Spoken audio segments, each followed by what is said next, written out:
Get ready to embark on a tranquil journey through enchanting narratives. Welcome to a world of soothing dreams. Welcome to Bibic's Bedtime Stories. Moving in. The walls are up, Pa was saying to Ma in the morning. We'd better move in and get along as best we can without a floor or other fixings. I must build the stable as fast as I can, so Pet and Patty can be inside walls too. Last night I could hear wolves howling from every direction, seemed like, and close too. Well, you have your gun, so I'll not worry, said Ma. Yes, and there's Jack. But I'll feel easier in my mind when you and the girls have good solid walls around you. Why do you suppose we haven't seen any Indians? Ma asked. Oh, I don't know, Pa replied carelessly. I've seen their camping places among the bluffs. They're away on a hunting trip now, I guess. Then Ma called, Girls, the sun's up. And Laura and Mary scrambled out of bed and into their clothes. Eat your breakfasts quickly, Ma said, putting the last of the rabbit stew on their tin plates. We're moving into the house today, and all the chips must be out. So they ate quickly and hurried to carry all the chips out of the house. They ran back and forth as fast as they could, gathering their skirts full of chips and dumping them in a pile near the fire. But there were still chips on the ground inside the house when Ma began to sweep it with her willow bow broom. Ma limped, though her sprained ankle was beginning to get well. But she soon swept the earthen floor, and then Mary and Laura began to help her carry things into the house. Pa was on top of the walls, stretching the canvas wagon top over the skeleton roof of saplings. The canvas billowed in the wind, Pa's beard blew wildly, and his hair stood up from his head as if it were trying to pull itself out. He held on to the canvas and fought it. Once it jerked so hard that Laura thought he must let go or sail into the air like a bird. But he held tight to the wall with his legs and tight to the canvas with his hands, and he tied it down. There, he said to it, stay where you are and be... Charles, Ma said. She stood with her arms full of quilts and looked up at him reprovingly. And be good, Pa said to the canvas. Why, Caroline, what did you think I was going to say? Oh, Charles, Ma said, you scalawag. Pa came right down the corner of the house. The ends of the logs stuck out, and he used them for a ladder.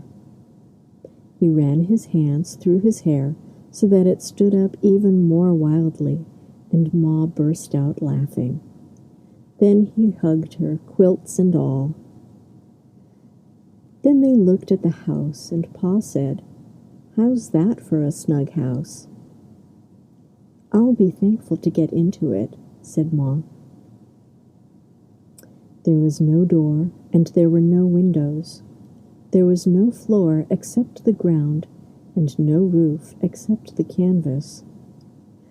But that house had good stout walls, and it would stay where it was. It was not like the wagon that every morning went on to some other place. We're going to do well here, Caroline, Pa said. This is a great country.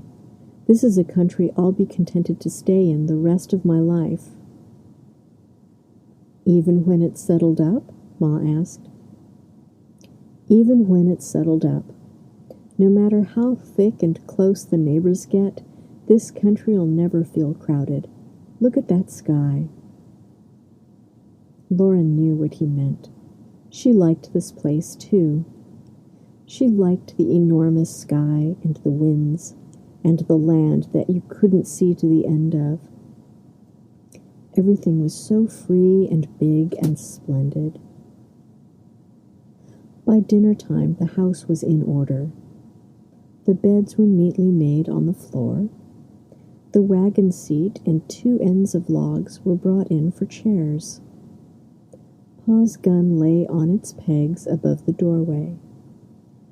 Boxes and bundles were neat against the walls. It was a pleasant house.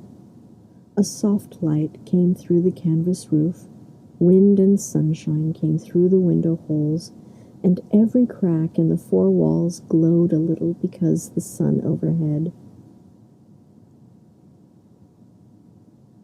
Only the campfire stayed where it had been. Pa said he would build a fireplace in the house as soon as he could. He would hew out slabs to make a solid roof, too, before winter came. He would lay a puncheon floor and make beds and tables and chairs. But all that work must wait until he had helped Mr. Edwards and had built a stable for Pet and Patty. "When that's all done," said Ma, "I want a clothesline." Pa laughed. "Yes, and I want a well." After dinner, he hitched Pet and Patty to the wagon, and he hauled a tub full of water from the creek so that Ma could do the washing. "You could wash clothes in the creek," he told her. "Indian women do."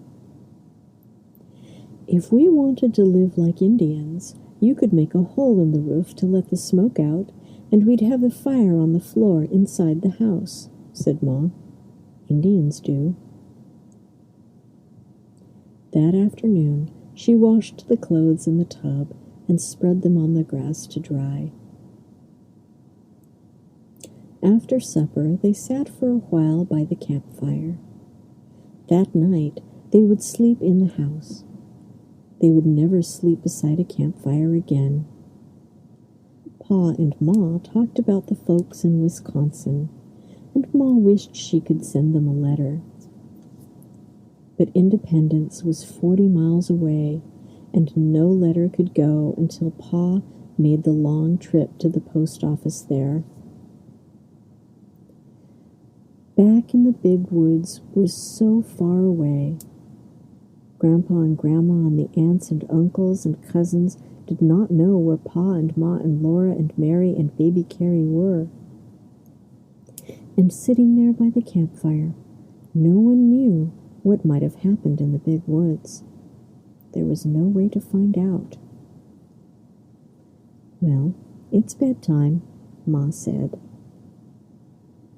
Baby Carrie was already asleep. Ma carried her into the house and undressed her, while Mary unbuttoned Laura's dress and petticoat waist down the back, and Pa hung a quilt over the door hole. The quilt would be better than no door. Then Pa went out to bring Pet and Patty close to the house. He called back softly, "Come out here, Caroline, and look at the moon." Mary and Laura lay in their little bed on the ground inside the new house and watched the sky through the window hole to the east. The edge of the big, bright moon glittered at the bottom of that window space, and Laura sat up. She looked at the great moon sailing silently higher in the clear sky. Its light made silvery lines in all the cracks on that side of the house. The light poured through the window hole and made a square of soft radiance on the floor. It was so bright that Laura saw Ma plainly when she lifted the quilt at the door and came in. Then Laura very quickly lay down before Ma saw her naughtily sitting up in bed. She heard Pet and Patty whinnying softly to Pa. Then the faint thuds of their feet came into her ear from the floor. Pet and Patty and Pa were coming toward the house, and Laura heard Pa singing. His voice was like a part of the night and the moonlight and the stillness of the prairie. He came to the doorway singing. Softly, Ma said, "Hush, Charles, you'll wake the children." So Pa came in without a sound. Jack followed at his heels and lay down across the doorway. Now they were all inside the stout walls of their new home, and they were snug and safe. Drowsily, Laura heard a long wolf howl rising from far away on the prairie, but only a little shiver went up her backbone, and she fell asleep. Sleep tight, dear listener, as dreams carry you away.